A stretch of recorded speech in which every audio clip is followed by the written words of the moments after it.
Liam was 42 years old. For 8 of those years, he had worked to erase a number, $300,000. It was his wife's debt, a ghost from a past life she had promised was over, a business that had failed with spectacular, cascading violence. He had absorbed it into his own ledger, treating it not as a burden, but as a structural problem to be solved. He was a builder. He solved problems of load and stress. He built things to last.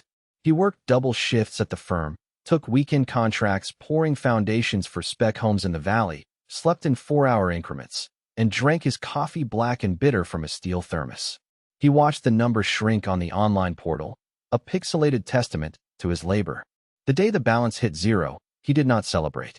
He simply came home, showered, and slept for 10 hours straight. He thought that was the end of it. He believed the foundation was now clear, ready for the life they were meant to build upon it. 2 weeks later, standing in the hallway of the home he had secured, he overheard his wife, Chloe, on the phone in the garden. Her voice was light, conspiratorial, the sound of shared laughter over a glass of wine. And then he heard the words that unmade his world.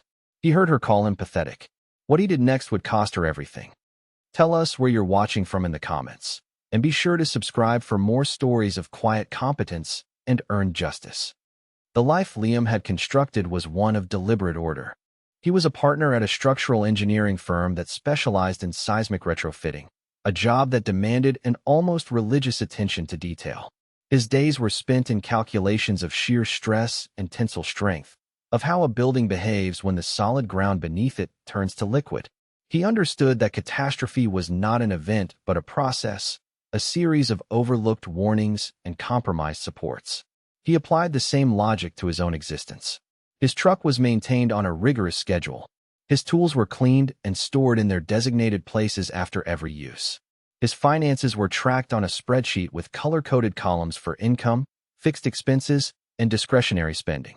It was this system that had allowed him to see a path through Chloe's debt. He had looked at the $300,000 not with despair, but as a project manager assesses a site that needs clearing before new construction can begin. 8 years, 96 months, 2,920 days of methodical, grinding work. He did not see it as a sacrifice. He saw it as a necessary phase of the project of them. Chloe had come into his life like a sudden, welcome change in the weather. He had been 32, his life already settled into the quiet rhythms of his work. She was a graphic designer with her own small agency, full of motion and bright, confident energy. She laughed easily. She filled his quiet, minimalist apartment with color and sound and a kind of joyful chaos he had not known he was missing. She spoke of ambition, of scaling her business, of building an empire. He, who built things from concrete and steel, was captivated by her ability to build from ideas and images. She was dazzling. He had never met anyone like her. When he proposed, on a bluff overlooking the ocean at sunset, she had cried and said that with him. She felt she finally had a foundation solid enough to build anything. He had believed her. He had believed every word. The debt was revealed a year into their marriage, not by her, but by a series of registered letters with red, urgent text that began arriving at their home. The letters were from creditors, law firms, collection agencies. They spoke of defaulted loans, unpaid vendors, court judgments. The language was aggressive, final. Liam had stacked them on the polished concrete countertop of their kitchen, a neat pile of impending ruin. When Chloe came home, she saw them, and her bright energy seemed to collapse inward, like a structure failing under its own weight. She confessed everything in a torrent of tears and self-recrimination. The boutique branding agency, her dream, had been a house of cards. She had taken on clients who didn't pay, signed leases she couldn't afford, hired staff on the promise of contracts that never materialized. She had tried to fix it by taking out high-interest loans, a classic case of throwing good money after bad until the entire edifice had crumbled. The $300,000 was the sum total of the wreckage. She described it as her great shame, a secret she had kept because she was terrified it would prove she was not the capable, brilliant woman he thought he had married. She expected him to be angry, to shout, to leave. Liam did none of those things. He listened. He made her a cup of tea. He sat with her at the kitchen table until her sobs subsided into ragged breaths. He looked at the woman he loved, saw her fear and her shame, and made a decision. He did not see a liar. He saw someone whose ambition had outstripped her infrastructure. He saw a project that had been designed without adequate supports. "We'll fix it," he said. It was not a question. It was a statement of fact, delivered with the same quiet authority he used when telling a client a retaining wall needed to be rebuilt. He went to his office, opened his laptop, and created a new tab on his financial spreadsheet. He titled it Project Freedom. He consolidated the debts under his own name, leveraging his perfect credit and the equity in the small house he had owned before they met. The interest rates dropped. The threatening letters stopped. He created a payment schedule, an aggressive, almost brutal timeline that would require a fundamental restructuring of his life. He explained the plan to Chloe with the same dispassionate clarity. He would take on extra work. All of it. His income would be routed directly to the debt. Her income, from the freelance design work she was now doing, would cover their modest living expenses. There would be no vacations, no expensive dinners, no new clothes beyond what was necessary. It would be an 8-year tunnel. She had cried again, this time with what he interpreted as gratitude. She promised to work just as hard, to match his dedication, to prove she was worthy of his faith. She called him her savior, her rock. She said no one had ever believed in her the way he did. For the first few years, she seemed to hold to that promise. She was frugal. She took on any design job she could find. She praised his work ethic, leaving notes in his lunchbox, telling him how much she admired his strength. He would come home late from a job site, smelling of dust and exhaustion, and she would have dinner waiting. They were a team, united against a common enemy. The number on the spreadsheet. Around year 5, something shifted. The change was subtle, a hairline crack in a plaster wall that you might miss if you weren't looking for it. Liam, who looked for such things for a living, noticed. Chloe's freelance work, which had been steady, became more sporadic. She spoke of creative burnout, of difficult clients. She started having lunch more often with friends, lunches that stretched into long afternoons. New clothes began to appear in her closet, a silk blouse here, a pair of expensive shoes there. When he gently inquired, referencing their Spartan budget, she would become defensive. She would say she needed to maintain a professional appearance for her clients. She accused him of being controlling, of not understanding the pressures of a creative field. The word martyr was used once, thrown like a stone in a heated moment. He did not react. He simply absorbed the impact, filed it away. The unity that had defined the early years of their project began to feel one-sided. He was still in the tunnel. It felt, increasingly, like she was waiting for him in the sunlight at the other end. He continued his work. The rhythm of it was his only solace. The pre-dawn chill on a new construction site. The satisfying heft of a sledgehammer. The logical purity of a blueprint. He found a kind of peace in the exhaustion. His body was tired, but his mind was clear. He was solving the problem. The number continued to shrink. He doubled down, taking on a consulting role for a municipal project, reviewing bridge integrity reports on Sundays. His brother, Sean, would call him, his voice laced with concern. "You're going to burn yourself out." Liam would just say he was fine, that he was close to the end of the project. Sean, a mechanic who understood the toll of physical labor, didn't push. He just said, "Call me if you need anything." Anything at all. Liam's circle of trust was small, but its foundations were deep. He did not need to ask. His brother knew. The day he made the final payment was anticlimactic. It was a Tuesday. He was at his desk at the firm, reviewing a geotechnical survey. He logged into the bank portal during his lunch break, transferred the final $4,721.68. He watched the balance change to $0,000. A wave of something he could not name washed over him. Not joy, not pride, just a profound, bone-deep stillness. The absence of weight. He closed the laptop. He finished his sandwich. He went back to work. That evening, he came home and told Chloe. "It's done," he said. She was ecstatic. She opened a bottle of champagne they couldn't afford, which he now realized she must have bought weeks ago in anticipation. She toasted him. To her hero. To their future. She was radiant, beautiful, the woman he had fallen in love with. For a moment, watching her, he allowed himself to believe the cracks he had noticed were just cosmetic. He allowed himself to believe the structure was sound. That was his mistake. He had spent 8 years analyzing numbers and stress tolerances. but he had failed to correctly analyze his wife. 2 weeks passed. They felt like a hesitant, shallow breath after years of holding it. Liam began to slowly dismantle the scaffolding of his extra work. He gave notice on his weekend contracting job. He told the municipal board he was concluding his consulting. He started coming home at a normal hour, hoping to rediscover the rhythm of a life shared, not just a debt serviced. But the house felt strangely empty, even when Chloe was in it. She was often on her phone, her expression closed, guarded. She would end calls abruptly when he entered a room.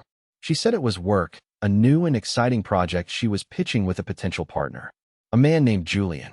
She described him as a visionary, an entrepreneur with the capital to finally bring her ideas to life. Liam, who valued execution over vision, listened with a quiet sense of unease. The way she said his name, Julian, held a different weight. The day it happened was a Saturday. The sky was a flat, indifferent gray. Liam had come home early from the firm, planning to repair a loose board on the back deck, a small act of domestic maintenance he had been putting off for years. He parked his truck, noting the precise angle, the tires exactly 6 inches from the curb. He walked through the quiet house. Through the kitchen window, he could see Chloe in the garden, pacing on the stone patio with her phone to her ear. She was wearing a new dress, a shade of blue he'd never seen on her. The glass door was ajar, and her voice carried on the still air. He paused in the hallway, his hand on the doorknob, not wanting to interrupt what sounded like an important call. He heard her laugh, a low, intimate sound that made the hairs on his arms stand up. He has no idea, Julian. None at all. A pause. No, of course not. He's sweet, in his way, like a workhorse. Just solid. Predictable. Another pause, and then the laugh again, sharper this time. Honestly, it's a little pathetic. All that grinding away, for all those years. He actually thought he was saving me. Liam did not move. He did not breathe. The word, pathetic, did not strike him like a blow.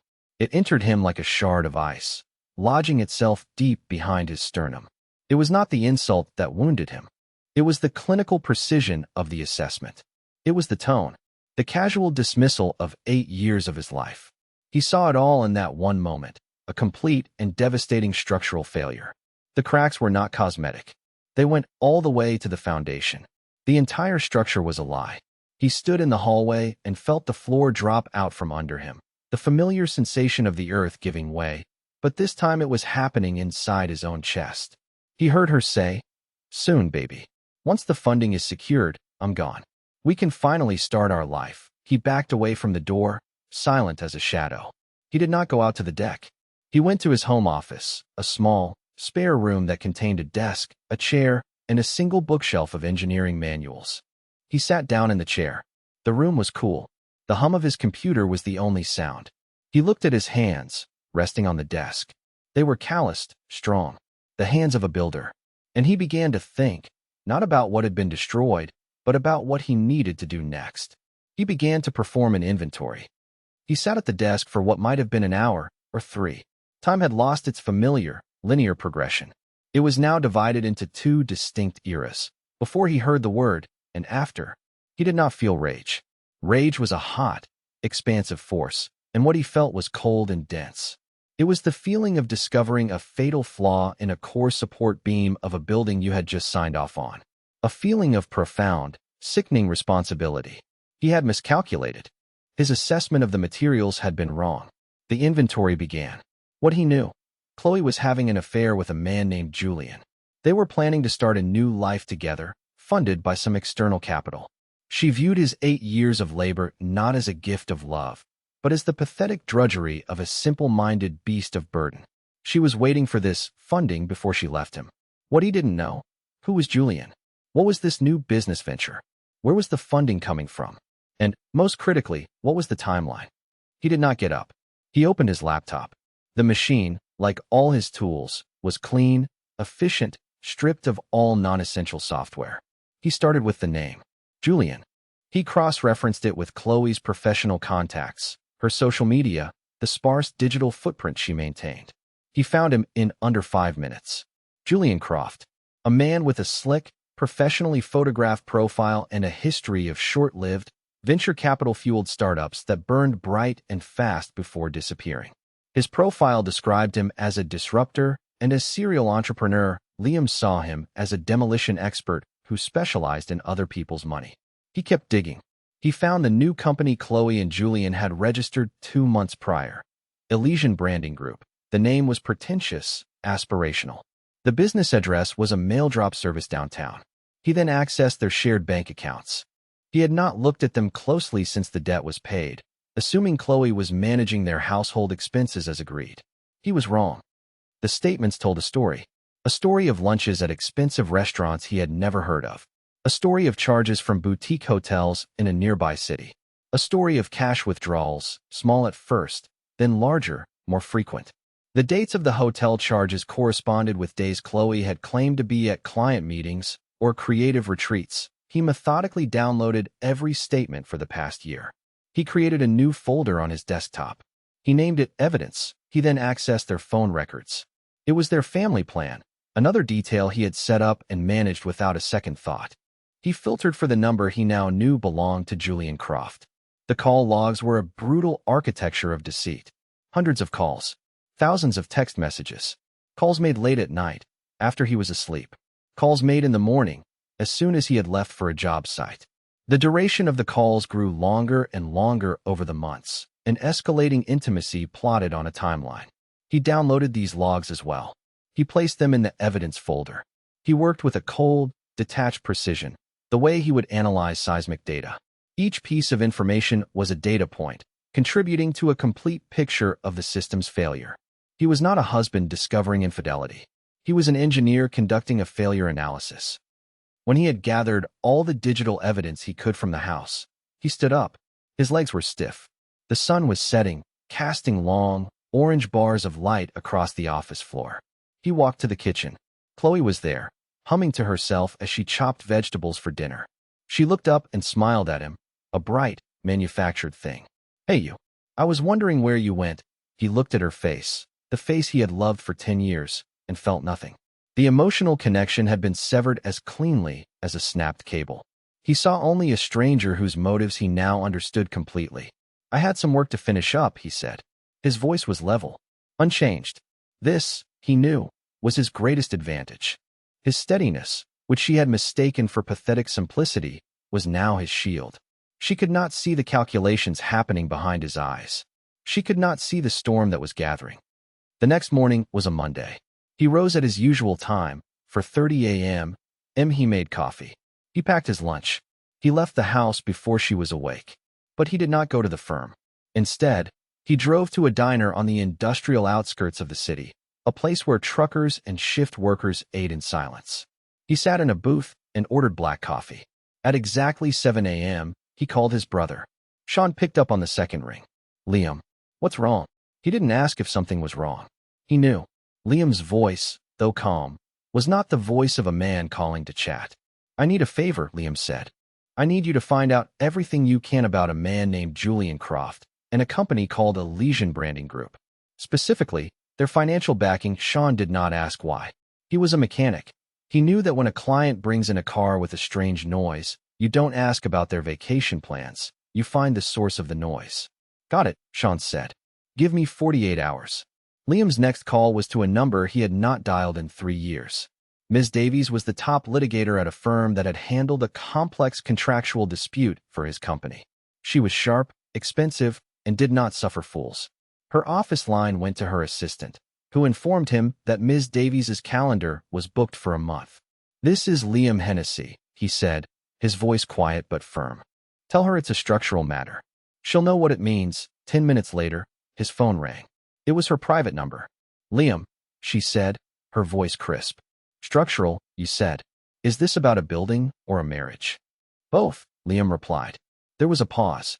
"My office. For P.M. Bring everything." He spent the rest of the day at a public library, using their computers to do a deeper dive into Julian Croft's business history. He found a pattern of lawsuits from unpaid investors, of dissolved LLCs, of a man who moved from one implosion to the next, always landing on his feet while others were buried in the rubble. He was a specialist in controlled demolition, and Chloe, it seemed, was his new partner. At 3:45 p.m., Liam walked into the marble lobby of a downtown skyscraper, a single, slim manila folder in his hand. He was not a victim seeking recourse. He was a client with a project, a demolition project of his own. Ms. Davies's office was on the 40th floor, a corner suite with panoramic views of the city.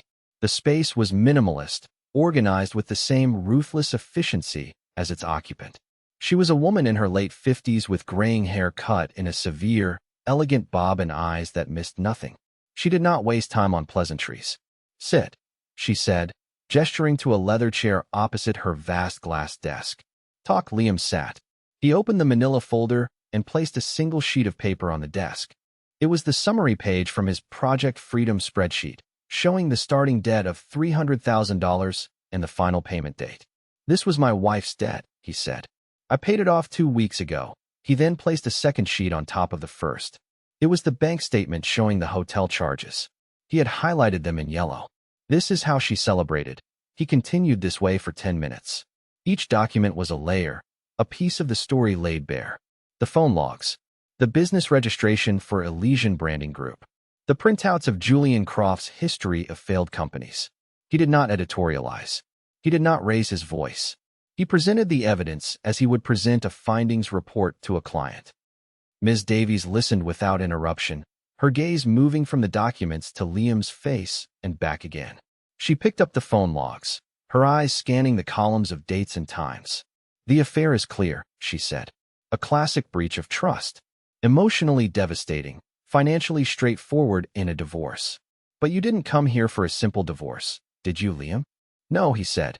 "She called my work pathetic. She and this man are planning to use me as a bridge to their new life. They are waiting on funding. I want to know where that funding is coming from." He paused, leaning forward slightly. "I have a theory. She has no assets of her own. Her name is on the deed to our house. The house is now paid off, thanks to my labor. The market has appreciated significantly. There is equity. A lot of it." Ms. Davies's expression did not change, but a new light of understanding entered her eyes. "A home equity line of credit," she said. "She's planning to leverage the asset you just cleared to fund her new life with her lover." "That's my theory," Liam confirmed. "She thinks I'm too simple to see it coming. She thinks the house is half hers, a reward for her time." Ms. Davies steepled her fingers. "It's a bold and frankly stupid plan. But people in her position often are. They mistake quiet decency for weakness." She was silent for a long moment, studying him. "What do you want, Liam?" It was the essential question. "I want to protect my assets," he said. "I want the 8 years of my life that I invested to be accounted for. I want a separation of interests that is clean, total, and final. And I do not want her to get $1 from the equity in that house." "That," Ms. Davies said, a flicker of something like admiration on her face, "is a project I can help you with." Just then, Liam's phone buzzed. It was a text from Sean. It contained a single address and a time. A mortgage broker's office. Tomorrow, 11 a.m. and a name. Chloe Hennessy and Julian Croft. Sean had found the source of the noise. Ms. Davies saw the message. A thin, grim smile touched her lips. "Well," she said, "it seems your timeline has just accelerated." The plan she outlined was not about revenge. It was about containment. It was about ensuring the demolition was controlled, precise, and left no collateral damage to the one party who had acted in good faith. It was a beautiful plan. Liam went home. The evening passed in a haze of surreal normalcy. Chloe chattered about her day, about the breakthroughs she and Julian were having on their pitch deck. She was animated, her eyes bright with a future he was not a part of. She had no idea she was speaking to a man who had already read the final pages of her story. He listened, he nodded, he asked a few neutral questions. He was an observer behind one-way glass, watching a subject who was completely unaware. He felt a profound, desolate calm. The grief for the marriage he thought he had was already a thing of the past. It had been processed, analyzed, and filed away. Now, there was only the project, the execution of the plan. That night, he lay in bed beside her and did not sleep. He listened to the sound of her breathing, the slow, even rhythm of a person untroubled by conscience. He thought about the $300,000. He thought about the 960 paychecks he had signed over. He thought about the word pathetic. The next day, he left for work at his usual time. At 10:45 a.m., he was not at his office. He was parked across the street from a small, unassuming office building in a suburban business park. Ms. Davies's car, a discreet black sedan, was parked 2 spots down. At 10:55, a sleek, silver sports car pulled into the parking lot. Julian Croft got out of the driver's side. He was exactly as his photos suggested, handsome in a generic, overconfident way, wearing a suit that was too expensive for a man with his track record. Chloe got out of the passenger side. She was laughing, touching his arm. She looked happy. She looked alive. Liam watched them walk into the building, into the office of the mortgage broker. He waited. 10 minutes later, as instructed by Ms. Davies, he got out of his truck and walked across the street. He entered the quiet, carpeted reception area. The receptionist looked up, startled. "Can I help you?" "I believe my wife is in a meeting here," Liam said calmly. Chloe Hennessy. He was led down a hallway to a conference room with a glass wall. Inside, Chloe and Julian were seated across a table from a man in a cheap suit. Papers were spread out before them. Chloe looked up, saw him, and her face went white. A flicker of pure, animal panic in her eyes.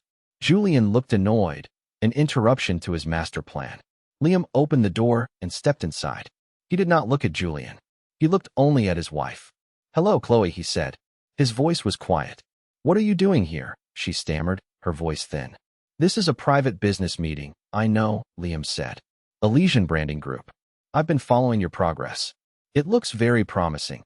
He placed his own manila folder on the table. It was thicker now. He pulled out the first document. It was a copy of the title to their house. His name and her name. "This is the asset, I believe," he said. He then placed a second document next to it. It was the detailed accounting of the $300,000 debt, showing every payment he had made, every double shift, every weekend contract. "And this is the work that made the asset viable." Chloe stared at the papers, her mouth slightly open. Julian began to speak, his voice full of blustering indignation. "I don't know who you are, pal, but you need to leave." Liam turned his head slowly and looked at Julian for the first time. It was a look of profound disinterest, the look an engineer gives a faulty, non-structural decorative element. "I'm the man who paid for your girlfriend's last failed business," he said. "I'm making sure I don't pay for her next one." Just then, the door opened again. Ms. Davies walked in, followed by a stern-looking man Liam recognized as a senior partner from the brokerage. The trap was sprung. The consequences did not arrive with noise. They settled the way weather settles after a storm, a permanent change in the landscape. In the conference room, Chloe's composure disintegrated in stages. First came denial, then sputtering rage directed at Liam, then a pleading, desperate appeal to the life they had supposedly built together. Julian Croft, a man accustomed to talking his way out of trouble, found himself utterly silenced. Ms. Davies spoke, her voice cutting through the emotional chaos with surgical precision. She laid out the legal realities, the concept of financial dissipation, the clear evidence of marital assets being leveraged for a non-marital purpose without the consent or